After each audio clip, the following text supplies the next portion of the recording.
Hey everyone, this is David with the Bridge Broadcast. This is the season finale. This will be episode number 22. Myself, Coach Jason, two of our Varsity Panthers. We're going to wrap up this season. We actually just started a new program calendar year. And so what we'll do is we'll take a little bit of break. We'll reset with another season, hopefully soon. New guests, maybe even some new hosts, new topics, new stories to share with everyone. We've really loved doing this the last 6 months. It's been a lot of fun to be on here and share stories about Bridge Lacrosse, about the people within the organization. So again, the end of season 1, our season finale. Hope you enjoy the episode. Okay, let's start with what it is we're doing here. All of you have done a podcast episode, right? I mean, Jason, I know you for sure have. Daniela, you did the Pixar movies or the sports movies? Yeah, no, I did the sports movie. Sports movies. And JJ, have you done one of these? No. Okay, so you're the one that's new to this. That's cool. Yep. So here's why I wanted to have the four of us, do the last episode, is just to kind of get everyone's perspectives and kind of wrap up the season, I guess, of this podcast. And then it's also kind of helps us transition. Like, we're starting a new year and starting a new programming, everything like that. So I figured it'd be fun to have the four of us kind of wrap up the quote unquote year. Sound all right? Good. Okay, let's do this as always. Let's have everyone just real quick introduce themselves, and then I don't know, we'll just start throwing around some stuff. Okay. I'm JJ Woods. I'm a junior at Ermorangel. I've been playing with Bridge for 5 years, and I'm 16. Danielle? My name is Daniela Quiroga. I'm a junior at Rangel as well. I'm 16 years old, and I'm playing with Bridge this is going to be my 3rd year. I'm Coach Jason Detweiler. I've been coaching with Bridge for going on 7 years, and I'm 34 years old, soon to be 35, and they said their ages. I should be able to say mine too. Fine. It's only fair. Is that something you want to share with the world? I'm trying to hide my age now. I've embraced it. Okay, good for you. I'm kind of vain like that. I actually had forgotten how old I was about to turn this year, and my wife had to correct me. She was like, "You're not turning 35 this year. You're 35 currently." Yeah, I do that all the time. I completely lost track of how old I am. Anyway. Yeah, I think you stop forgetting or start forgetting because the older you get, the less cool you become. So if you forget how old you are, you can remain cool. Okay. That's not true, but What? that's what I tell myself. No. Yeah, it's true, JJ. Yeah, I think at some point you just start counting your age in fives. And I kind of remember doing that when I was a kid with my parents. Like, it was like they were 40, then 50, then 60, and that was it. Like, everything else in between was just a blur. So we just counted them off in tens, right? Like, per the decade. So I think maybe that's what I'm doing with like a half decade at a time. Yeah. It's also because there's no cool milestones left. Exactly. You don't get your license, you don't get to vote or anything cool like that. You're whatever age you're at. So with Danielle and JJ, with you guys, then you're 16 now, your benchmarks are just like every year basically is like a new highlight. When you get to our age, no one really cares. Oh my God. Yeah, like 16, you get your license. Like, are you two in driver's ed? Like, what's the deal? I don't think every year is like exciting. To me, it's not exciting. Every year feels the same to me. Oh, that's sad. Yeah. Were you not excited when you turned 16? No, I was excited when I turned 13 because I was like, I'm a teenager. Okay. 13 was the year. All right. 13 was the year? Yeah. Jeez, I don't remember that far back. Okay, so my question and anyone can grab this. My perspective is that it does kind of feel like there is some normalcy, and that's obviously a moving kind of target and very relative. But overall, like being out and about, it does kind of feel, pre-COVID. Do you guys have that same kind of feeling? Yes. So what was it? Saturday night, Peyton and we were driving around Bishop Arts, and the amount of people that were outside, just listening to music, no masks, like everybody was together, and like the street was packed. I was like, what is going on? It was bad. It was so bad. Yeah, that's certainly not to say that it should be normal, by the way. That is just Yeah. my observation in the world, is that it feels, or the ecosystem feels like it was 6 months ago or whatever. Danielle, what about you? To me, it feels the same because I don't really go anywhere. Like, I've been in my house ever since we got out for spring break. The only thing that I'm doing that's like me not staying in my house is practice, but that rarely started. Other than that, everything feels the same because I'm just at home. Okay. I'm just really like I have really bad anxiety when it comes to like COVID. So I can't even go to like a grocery store without feeling anxious. Yeah.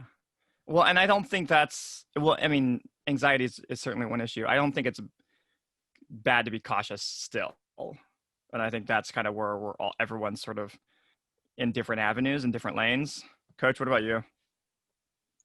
Oh man, I think it's day to day for me. I think it has a little bit to do with my job. I see what's coming before everybody else does a little bit from dealing with the hospitals and just seeing the patient numbers and hearing what they're saying all the time. And I really feel like I'm still in the middle of it because of my job every single day. But on the other side of it, hearing what JJ has to say and Daniela has to say, I see both sides of that too, right? Like I'm still very much hunkered down personally, just because I feel better about going about my business that way. But being out day to day and even just running errands to the grocery store and whatnot, it's clear that people are getting more comfortable with this new normal. Again, I don't know if that's necessarily the right or wrong thing at this point, but just judging by what I'm hearing with masks and with the way people are going about their business, I'm feeling better about it every single day. But until there's a vaccine and where there's better treatments out there, I think I'm still much more on the cautious side of this whole thing. Yeah, I would say I'm probably the same way. Of just being still trying to stay cautious, but also, with bridge, especially like we started practice, we did some stuff over the summer. We were at a YMCA earlier today. I think just seeing people feels normal versus not seeing maybe like people from the window or a couple cars on the road. It definitely feels more normal just because you're seeing people, not necessarily interacting with them, but like you're just aware of their presence. What are some things you guys have learned, or how perspective on just your day-to-day changed, or maybe not at all? For me, I think I've just learned that anything like on a day-to-day basis can change because from like when it first started, I remember thinking like, oh, this only affects like older people. Like that's what they were saying that was like the age group that was more vulnerable to it. But then my stepdad and my brother got it, and I was like, okay, this can like affect anybody. So they got it randomly, and then everything just changed like my perspective because I was like, like a baby can get it, but a lot of people don't take it seriously. So I was just like, I try to find something new to do every day because I just feel like anything could change. Like that's just what I gained out of everything. Like anything can happen, small or big, anything can change. I guess one thing it taught me is like always be like on your feet, be ready for change and stuff. Because everything changed. Um, I would be talking to my friends like a bunch this week, and like we're here, like we're just doing this. But as soon as COVID hit, it felt like communication with all people kind of changed completely, no matter how close you were, um, because you're like separated. So that was kind of hard, keeping in touch. Um, and then also like you don't know, like going to practice, like we're wearing a mask this day. We're trying to be distant, all this stuff, and then somebody decides to go out and party, um, and then we have to cancel practice completely because none of us want to get uh, sick or anything like that. So just being on your feet and just being ready was something that was big, Yeah. really big. I want to hit on something you said, the communication part, or just like staying in contact with people. That's interesting to me because you guys are also connected digitally already, even obviously pre-COVID. I can't imagine like Jason, and we've established our age, obviously. But like if had this happened when we were their age, getting a hold of people would be so difficult. The technological access we had to people was non-existent. So I'm trying to imagine going through COVID with the technology we had back then and basically like feeling even more isolated. And so it's interesting that you guys still do feel isolated, even though so much of your communication is virtual or digital already. Yeah, it just felt like you would want to talk to them, but there's nothing to talk about. Nothing happened Yeah. today. Except for Especially in the Oh, right. beginning. Yeah, I remember some of the Zoom calls, like the high school practices where it was like, all right, who's got a story or something to share? And it was just crickets. Danielle, let me ask you this follow-up question. So you hear this a lot from adults that this time of your life, high school, college, it's the best time of your life, but it's fleeting, make the most of it, right? But it's like, I think David would agree that oftentimes, even as you hear that all the time, you take it for granted, but perhaps no generation is going to take that less for granted than you because you literally had it all taken away. So my question with that is, with having had it all taken away, and you mentioned some of the ways that that's changed your attitude, but can you speak a little bit about, like, how has that changed your approach to lacrosse, to school? Daniela, you mentioned that you're trying to do something different every day. Can you talk a little bit about that? So, I mean, regarding school, I don't think, to me, I know like a lot of people find it hard. The online situation isn't really difficult for me because I don't know, like I can teach myself things. I can teach myself like anything if I really wanted to learn it. But in the beginning, like the first week, it was hectic because like all of our teachers were kind of lost. We were lost, so we couldn't really help each other out. But once we got the hang of it, for me, it wasn't that hard. But I mean, during So this whole Daniela, do you thing, feel like you've thrived in this environment? Like, did you know that about yourself previously, or is this something that's new to you and you're like, man, this is awesome. I'm this person that I never knew about, and this is a great environment and change for me. I think it was a change. Well, I don't know. I don't think I knew that because I've never been in a situation like this. But I think that's something I figured out about myself and about the way I learn. But like my approach with lacrosse is just like I didn't do anything over the summer with bridge. I had to do everything on my own because I was so scared to be with people. But where was I going with this? I don't know. I just learned that the part about me trying to do something new every day just has to do with like, something as little as finding something that I'm grateful for, whether that's like waking up to a new day or like trying something new. Like I tried learning how to bake, which didn't really go well, but I also oh my god, guys, I don't want to know about that. And Yeah, we then do. I Danielle, tried yes, we What did you? do. I Yeah, know. I do want to know. we What did want to hear happen? It about was that. so Yeah, we bad. do. What did you It try? was so bad. Oh, What oh was it? no, JJ piling on. I wait, know what are you JJ. talking about? The JJ tried bread, it. My what? the bread. Oh yeah. I tried making, okay, there's this Mexican bread called bolillo, and it was like right before we left school, and I had to bring it to school because it was for a project, and the bread was like rock solid. Like it was so hard. It sounded like this on the table. It was Yes. literally so hard. And then I don't know, I think I tried to journal a lot.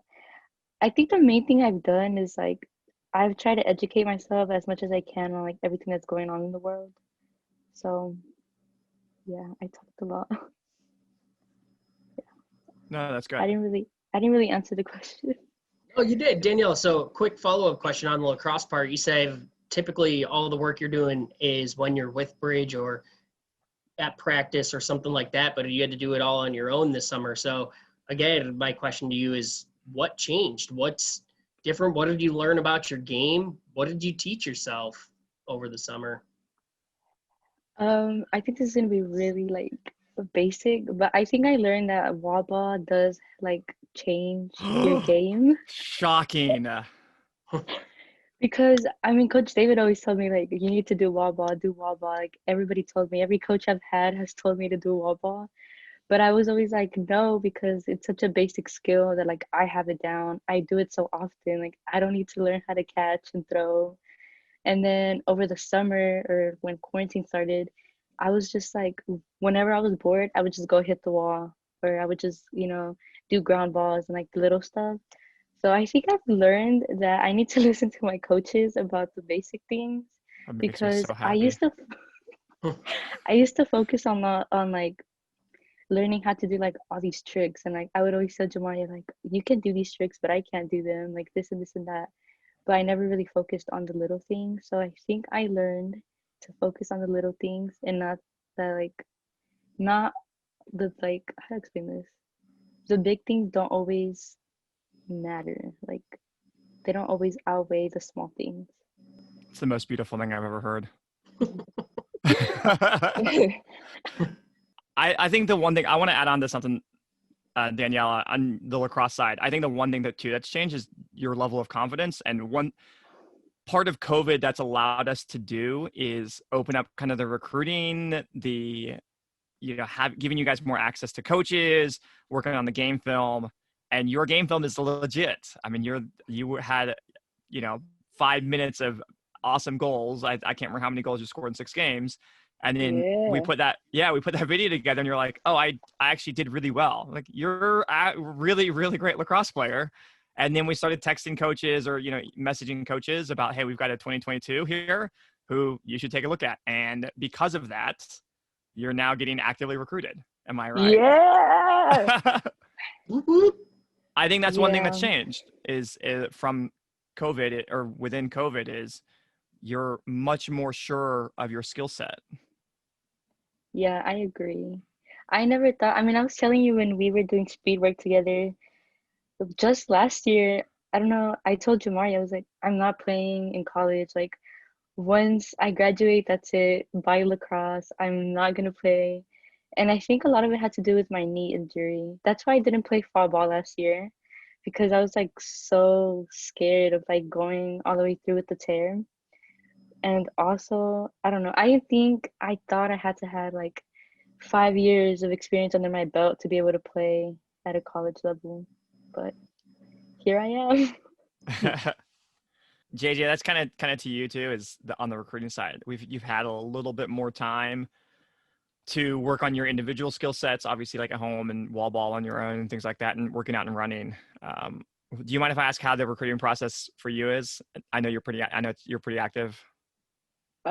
It's been hectic. Like trying to text the coaches at an appropriate time, setting things up, and then on top of school, um, and then just trying to make sure that you ask the right questions since you can't see them in person or go up to the school or anything like that. So it's kind of stressful. It's really stressful. The amount of FaceTimes that I've had with Daniela, like complaining about it, is insane. But it's cool. It's gonna be worth it. It's gonna be really Yeah. worth How it. how do you think COVID has changed how coaches get access to you and or how it's like changed like the way you see recruiting? Um, so you used to just be able to go out there to like a clinic or something like that, and then the coaches can see you, or they'll come to a tournament or something like that. But now it's just completely about film, and that's crazy. You got to make sure you get some good clips, um, defending, attacking, shooting, just doing like the little things. So I don't know. I feel like it's good, but it's also bad because you don't really know what you're getting. I think on the one side, COVID has actually helped a lot of bridge kids because it sort of levels the playing field with kids who can't travel maybe as Yeah. much as other kids. And so, our film, they'll look at our film with, the same energy as they'll look at anyone else's film because they just can't see anyone in person. We're having really good conversations with coaches because they're access through film versus seeing it in person. But it's very strange. I mean, I don't know the recruiting landscape as well as some of your other coaches. I didn't go through the process. So it's different for everybody. And a lot of coaches are, from whatever division or level, they're not always entirely sure how to, recruit or what the best process is. We've had some coaches say like, hey, the film looks good, but I have to see this kid in person. Yeah. Or we've had some coaches say like, hey, I like this film. And I want to hear some recommendations or whatever. I'm going to give this kid a call and start the process. So it's different for everyone. JJ, for you, I know when I talked about school there for a minute with Daniela and talked about virtual school, you had a little bit of a different reaction than her here on the video. So can you talk a little bit about how that's going for you and what maybe some of the challenges have been and how you've had to adjust during all this? I hate it. I completely hate it. I cannot focus. It's okay. So it's like a TV, right? It's annoying. You're trying to focus on something else, so you mute it. And I feel like a lot of the times I do that to the teachers. I just mute them. And I can't mute them because then I'm not learning anything. But I keep doing that, so I keep missing assignments, or I keep falling asleep, or I keep leaving to go skate. So I don't know. I don't know what I'm gonna do. I think I might have to go back, but I also don't want to go back because, you know. I want to kind of move away from COVID, despite the fact, like I said, it's universal. So one of the other big things that's happened in the last 6 months, and maybe as a byproduct or an outcome of COVID, is just like this huge, massive, and needed racial awakening in the country. We've had really good conversations with individuals and families, and we have a committee that's talking about some of the things Bridge can do and should be doing. How have you processed and how are you digesting all of these experiences that are happening around you? I don't even know what to say. Yeah, it's a I lot. Yeah, think it is a lot. I don't mean to put you on the spot in terms of something that heavy of a topic.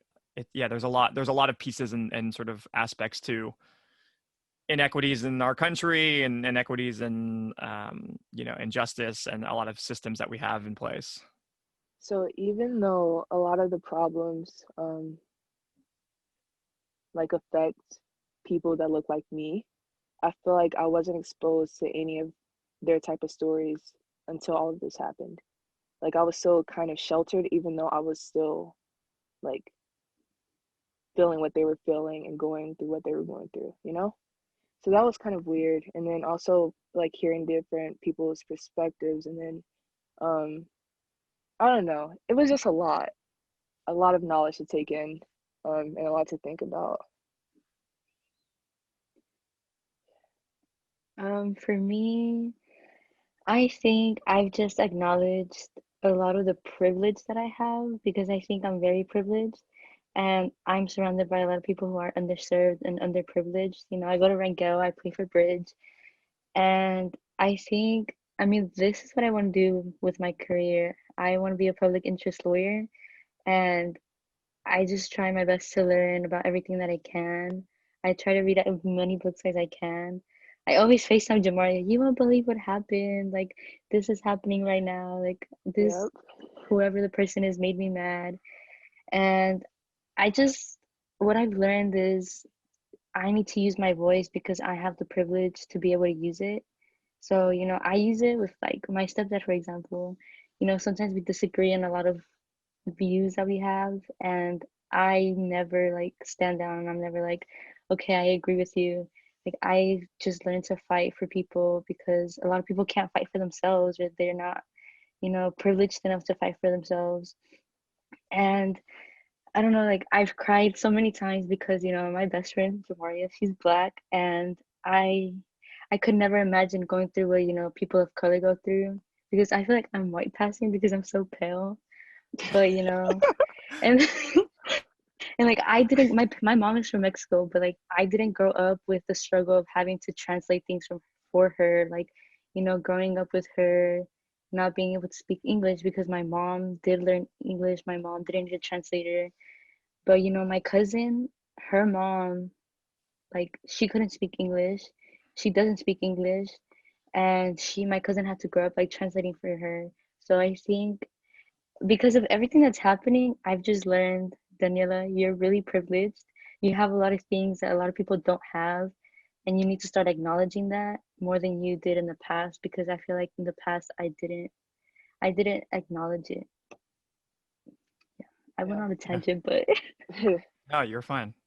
Jason, what Really about you? impressive for somebody that's 16 years old, I know. Daniela. That's a perspective that has taken me a lot longer to come around to in my life. And I think just like for a lot of people, this national conversation has been really eye-opening for me and forced me to do a lot of introspection. But JJ and Daniela, you both touched on something I was curious about or was going to ask you is it sounds like you're having a lot of conversations with your family, with your siblings, with your friends. So, is that a frequent conversation these days? Is this and Daniela, to your point, is like, do each of you find that you're finding a different kind of voice or a greater confidence in your voice and speaking up for yourself and your like you said, your friends, your family, your siblings, and other people? So yes and no. Um, like with my family, I feel like we've had to have these conversations a lot. Um, like when I was little, um, I was walking down the street and I saw an altercation with a police officer, um, and a boy that seemed like around my age. But what he was doing and what he was saying to the boy just like did not seem right. Um, it was completely wrong, and I wanted to step in and say something, but something told me like not to.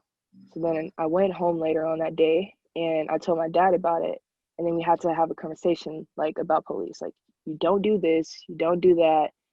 Um, so I feel like we've had those type of conversations, but when it comes to like with my friends, we never really talked about that type of stuff.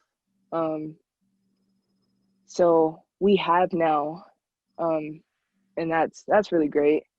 Um, but I also feel like I can't talk about that with certain people I associate myself with because of this movement. It's like completely two sides now. You're either totally with it or you just hate it. Um, and I realized that a lot of the people that I associate myself with hate it. Like they don't get it, they don't support it, and they don't support me. Um, so sometimes I feel like I have to hold my tongue because, you know, I'm outnumbered or something like that. Um, but it's getting better. It's getting better. I don't know. I think a lot of people see it as a bad thing that I really don't care if like it's like, for example, like me and my stepdad bump heads a lot when it comes to stuff like this, but like I will never stay quiet. Like it doesn't matter who you are, like if you're my family, if you're my friend, I will never ever let you like, you know, be racist towards like one of my friends or be racist towards me or say something that's racist or do something in that sense. So in my family, we only talk about it because I talk about everything. I'm always talking about like everything that's going on in the world, like this happened today, but I feel like if it wasn't because of me, we wouldn't have those conversations. And a lot of it has to do with like, I don't know, I think my family doesn't really want to admit that they are prejudiced. I don't want to put my family on the spot, but like it's true. Um, what's an example? Every time when the Black Lives Matter movement, got big, one of my family members is like, "What about our race? What about our people?" And I'm just like, you can't compare one race to another and say, "What about us? What about them?" And it's just that became a huge thing, and like me and that family member stopped talking for like over 2 weeks because it was such a big deal that I was supporting another race, and it was such a big deal that I believed in the Black Lives Matter movement. And I think I'm proud of myself because I have like the I don't want to say I mean, I guess the confidence that no matter who you are, I'm always going to speak up for it. But I also acknowledge that, Jamaria, for example, with her situation where she couldn't do anything, because of the police, that's something that like breaks my heart because I don't feel unsafe around cops. Like, I don't feel what she would feel around the cop. And I don't get nervous when there's a cop behind me, but she will. And we actually hung out one time. When did we hang out? It was like 2, 3 weeks ago. And we went to a drive-in movie theater.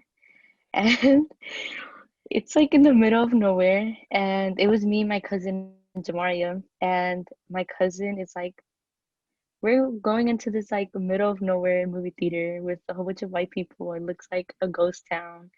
And I feel perfectly normal. I felt like, okay, I've been to a drive-in theater, nothing happened. But my cousin and Jamaria were like literally like terrifying. They were like, oh my gosh, the KKK is gonna come out. Something's gonna happen to us. Like, we're not going to survive. And then we paid for our tickets. We go in, but they're still like really anxious.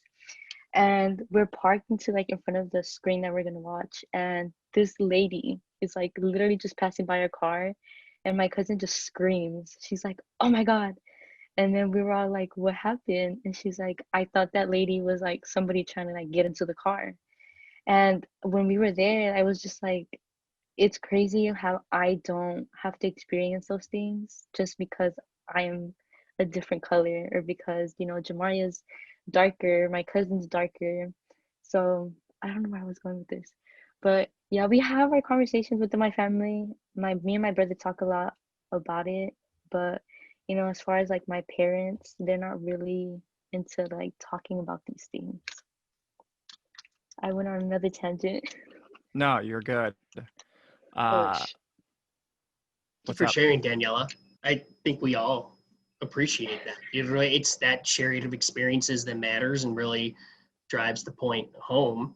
And again, just your perspective very much matters and is different from mine and different from David's and JJ's. So again, thank you for sharing. One thing, Danielle, too, that stands out about what you said is just like how you talk about your own privilege, and that's one thing that COVID and everything in the last 6 months has showcased or spotlighted for myself is my privilege.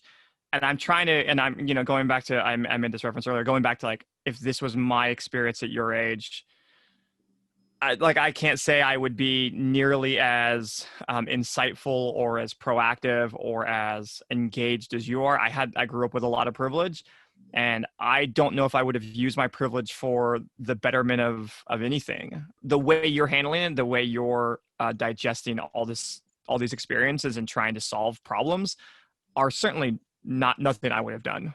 And I certainly regret saying that. That's the reality. I don't think I'd be as active in change as you are. Jason, what about you? I don't know if that's, you and I kind of grew up in a little bit of the same background. I'm, again, this might be controversial for some folks. Like Danielle, just depend, and like JJ put it out, there seems to be just a right or a wrong or two sides of the fence here. But I think anybody who takes one look at me and spends a little time around me would realize that I'm definitionally they might have me next to white privilege in the dictionary because I'm from an upper middle class white family. I'm a white middle-aged male. Like Daniela mentioned white passing. Like I get essentially a free pass on everything simply because of who I am and my skin color. So I think my responsibility in this, like many people have pointed out, is to simply try to be the best ally possible and to be quiet and do a lot of listening and be an advocate and be supportive where and when I need to be. But again, I think more than anything, my responsibility in this is to be an ally, be a good listener, and take a hard look introspectively at the community and just look for opportunities where I can make a difference, whether that's through the way that I vote, whether it's local organizations that are trying to make a change, whatever it might be. So I just think it's absolutely incredibly impressive, Daniela and JJ, your perspective on this and your maturity on the subject, because just like David said, at the age of 16, thinking about who I was back then and the way that I was going about my business, I'm just not sure that I ever would have gone about it like you two have. And so I think that's really cool. And I'm really proud of both of you and all that you're doing. Thank you. Jason, Jason, do you remember the time when it was going to be our generation that was going to change the world? It's the Zoomers.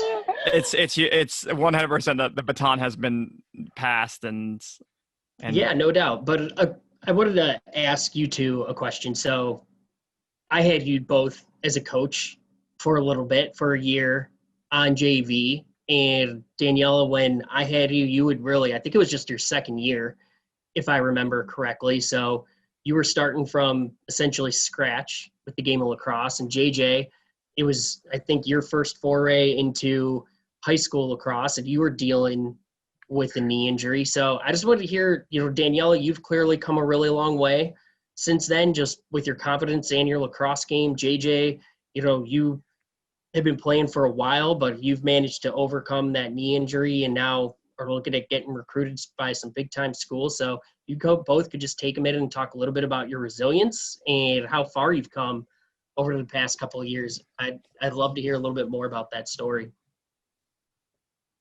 I feel like a lot of people don't really recognize or think about mental health of athletes. And I feel like it's way different than like just a normal person. So when I hurt my knees, I was at a low point. That was like, I thought I was going to lose my mind. But just working hard and, having a bunch of conversations with Daniela and a bunch of my other friends and like just hearing them say like, I love you, like you got this, you're going to do big. That kind of helped a lot, but it was really bad. I wouldn't wish that on anyone.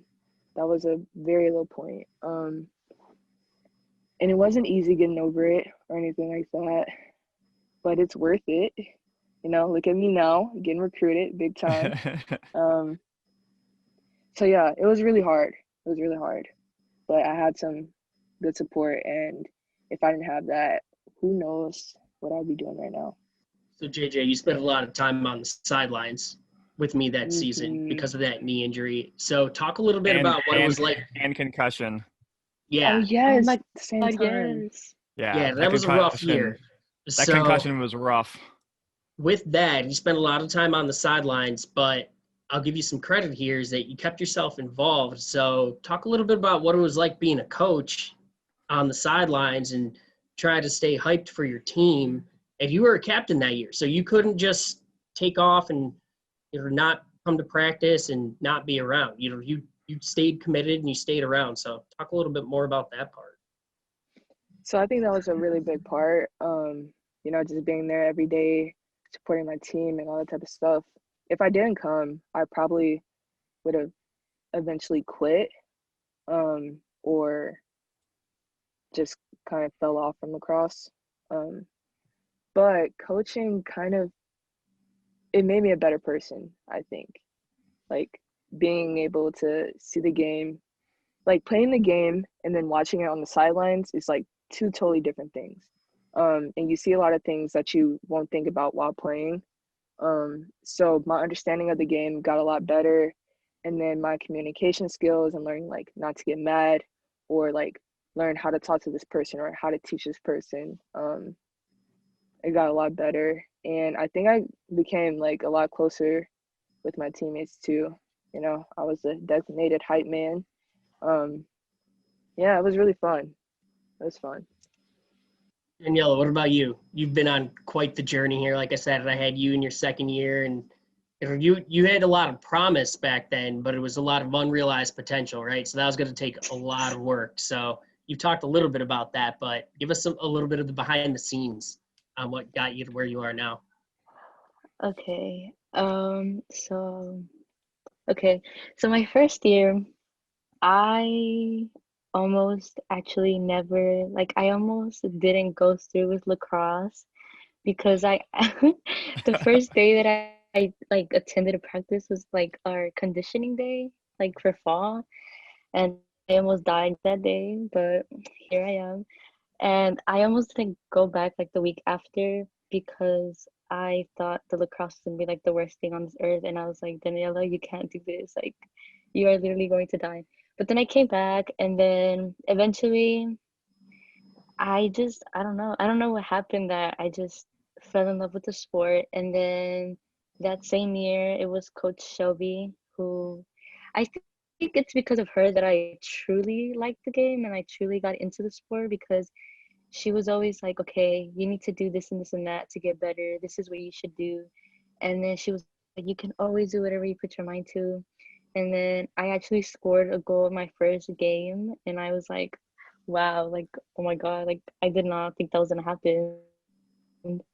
And I was actually very confused because Jamaria was like crying like on the field. And I was It like, was the why is end she of a crying? drought. Like, and then she was crying, and I was like, did something happen? Because everybody was walking off the field, and I didn't know the game was over, but the game was over. And then she was like, we finally beat them. We haven't beat them in like so long, and this and that. And then I didn't really like work like at home. I didn't really like do wall ball or anything my first year. I kind of just had lacrosse as a hobby. And then my second year, which was last year, which I had Coach Jason as a coach, um, I don't know. I think the beginning of that year was a year where I was just like, I'm gonna put my everything into lacrosse. I'm gonna make it a year where I get better, where I can do anything I want on the field. And then I got like unmotivated because I didn't win captain. But then Kamari had a talk with me, and she was like, "You don't need to be captain to be a leader. You don't need to be captain to, teach others like what you know or teach others how to be a better lacrosse player." And then because of that conversation, I was just like, okay, I'm gonna go to practice every day, help others, and then help myself at the same time, get better, this and that. Last year was really like, it was an okay year, like with my mental health. I had a lot of bad days. I don't know, remember that, Coach Jason?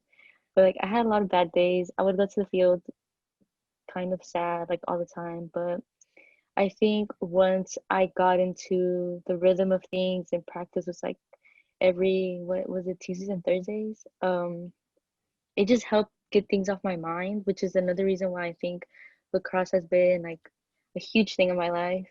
And then quarantine is actually, oh, that year I got my knee injury, which was over the summer when we did BSL. And I had a minor tear on my ACL and PCL.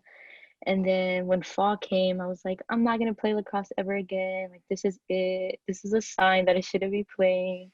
So then I didn't come back for fall ball. But then I had like issues going on at home, and then like everything was just too much. And then quarantine happened this year, and I think quarantine is like the reason why I got like a spark in me for some reason. I don't know. This year, with school and lacrosse, it's just been the year that I got a spark. In school, I just been doing really good. With lacrosse, I've just had more motivation. And yeah, like I don't really know I don't know what to pinpoint at to where like this is why I just got a sudden spark of motivation. But yeah, yeah.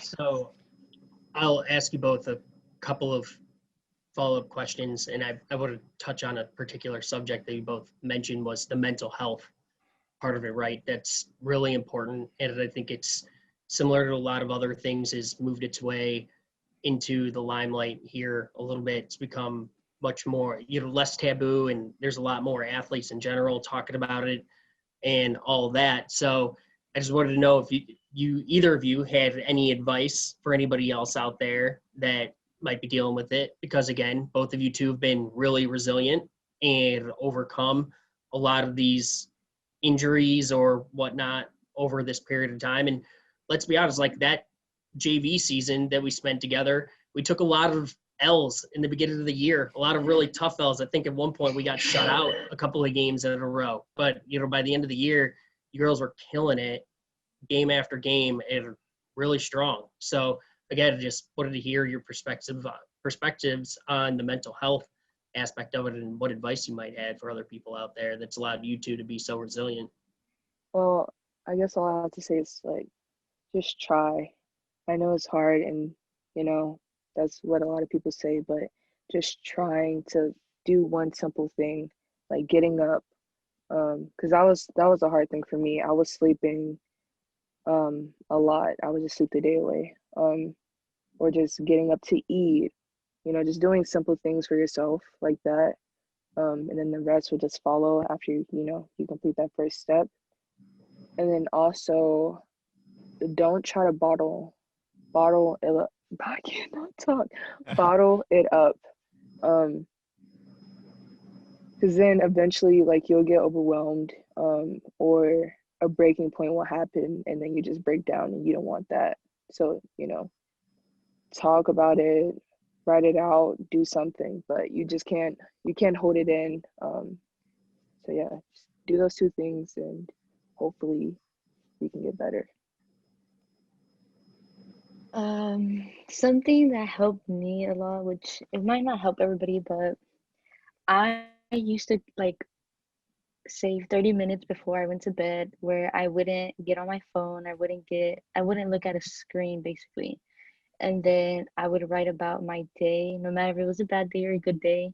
I wrote about it every before I went to bed, and then I went to bed. And then in the morning, actually, my therapist told me one time to like look at yourself in the mirror and say three positive things about yourself. And then I would do that all the time, every morning.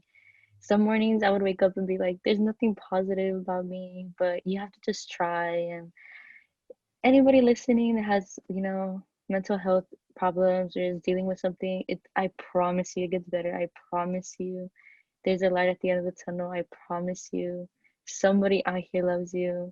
I love you, whoever's listening, because like even those words, like, I always tell Jamaria, I love you no matter what. I'm always gonna be here no matter what. And just saying that to somebody makes like a really big impact on their life. One thing that's definitely helped me too is just like, if you can and you have that sort of strength and that push, is to always ask for help. And it doesn't necessarily have to be like in this direct, hey, I'm having some mental health issues. It like doesn't have to be like, a lot of times it can just be like, hey, do you have time to like hang out, or do you have time to like for a phone call, or like do you have time to like go play video games or shoot around or play wall ball? In a lot of ways, like this podcast has been kind of helping me stay mentally fit. Those are things that have helped me for sure, of just like kind of keeping engaged with the people that that are around me. Jason, what about you? What are you doing to stay mentally fit, mentally healthy?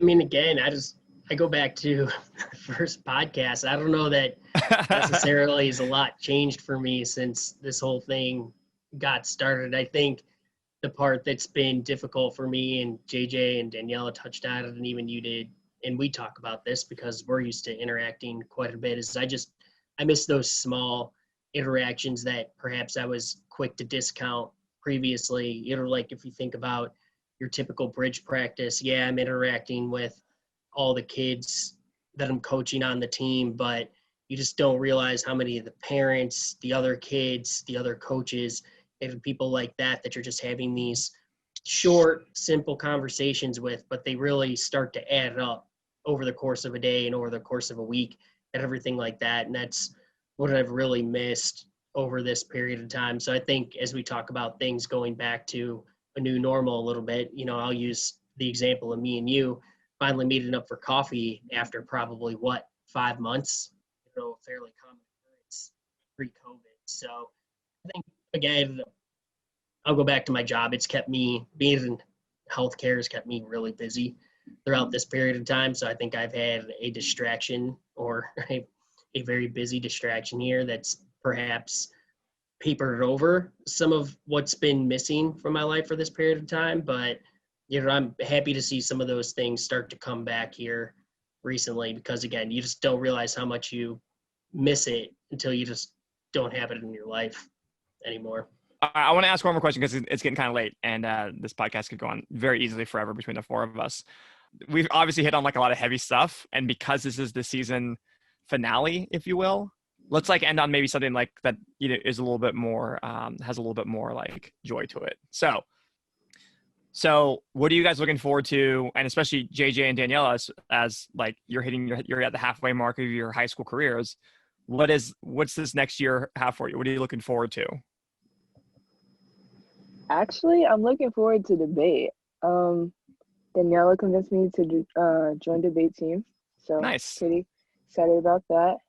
Um, and then just getting out more and traveling for lacrosse. Yeah, you've got Denver this weekend, right? Hmm. Cool. That's awesome. Don't get corona. Where Ooh, am I I? should take over the Bridge Instagram. All right, 100%. I'll give you the Instagram password. Bet. That'll be cool. That's a great idea. We're gonna put a pause on the podcast season or podcast episodes. We'll come back with like a season 2. What are some topics that we need? Like, what are some ideas and topics and things we should hit on? Because I don't want a whole other season to be just like COVID related stuff or COVID derived stuff. What are some other topics or things we should do for podcasts, future episodes, future season? We should do I some can't think like of anything fun. Wait, My say that bad. again.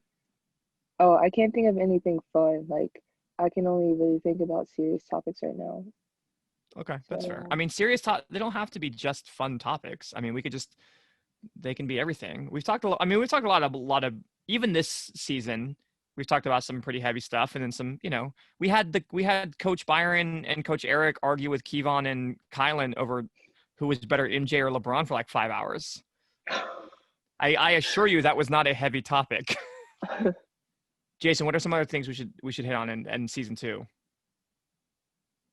I'm almost of the mind that it's not even necessarily so much like JJ said about some of that serious subject matter. I always get a kick out of listening to y'all talk about the other stuff going on in your life. Listen to you talk about your siblings, talk about your family, talk about your food blog, Instagram that you got going on the side. I think what I always come away so impressed with the kids in Bridge is just how well-rounded all of you are, and just how much you have going on outside of Bridge and how much that contributes to the Bridge culture and how much just personality and fun and everything that you bring to the table. And it's just interesting to see where that all comes from.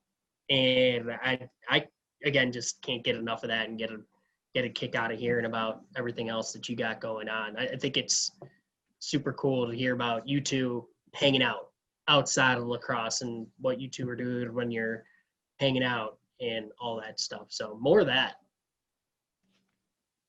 I think you've like done something like this, but it's not like in podcast form. Like Bridge autobiographies. Okay. Well, we'll think Um, of. Oh, go ahead. one more thing. I was thinking maybe we should get some people like outside of Bridge, like maybe one girl from Hockaday, and like, talk about Uh, the differences, or maybe not. That might No, be. that's a good idea. I think that's a good idea. Actually, it's funny you mentioned it. I had when we were talking about our listen and learn and having more of these open forums, especially around racial justice. There were definitely some people brought up some names of people that they thought would be really valuable in having in the conversation, and people sort of outside the traditional Bridge family, not coaches or current players or alum. So yeah, I think there's some that's definitely worth exploring for future episodes. So thank you guys for doing this. It's really good chatting with you all, catching up. Yeah, Daniela, JJ, it was really good to see you guys yesterday at practice.